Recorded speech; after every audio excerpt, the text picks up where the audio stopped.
Emily had already decided this would be their last date. She sat across the small cafe table, stirring her coffee without drinking it, watching Daniel talk about his day.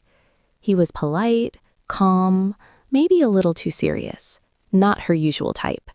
And when he had mentioned on their very first date that he was a single dad, something inside her had quietly shut a door. She'd smiled, of course. She wasn't cruel. But in her mind, she had already labeled him too complicated. Tonight was their third date. Daniel had insisted on paying, even though the cafe was modest.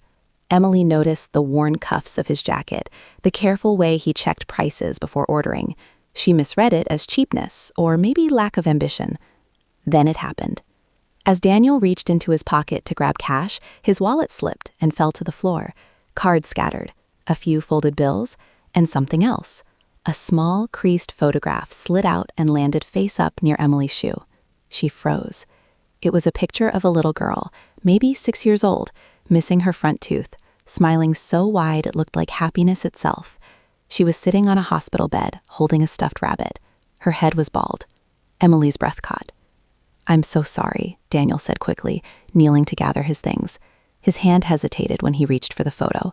For a brief second, his face changed. So much pain passed through his eyes that Emily felt like she'd seen something private, something sacred.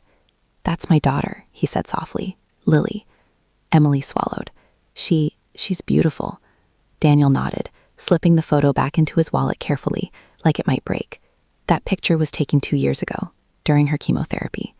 Emily's heart dropped. "I didn't know," she whispered. "I don't usually talk about it," he said, forcing a small smile. "She's in remission now. Strongest person I know." Emily suddenly remembered all the things she had judged. His careful spending, his early curfews, the way he checked his phone during dates. "What happened to her mother?" she asked gently. Daniel looked down at his hands. "She left when things got hard. Said she, quote, didn't sign up for hospitals and bills. So it's just been me and Lily."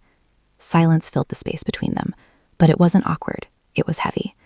"I used to work 2 jobs," he continued, "nights and mornings. Slept 3 hours sometimes, but I never missed her treatments, never missed bedtime stories, even read to her while she was asleep."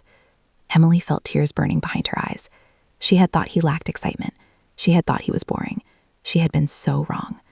"I'm sorry," she said, her voice breaking. "For what?" "For thinking your life was small," she admitted, "when it's actually full of more love than I've ever seen." He didn't respond right away.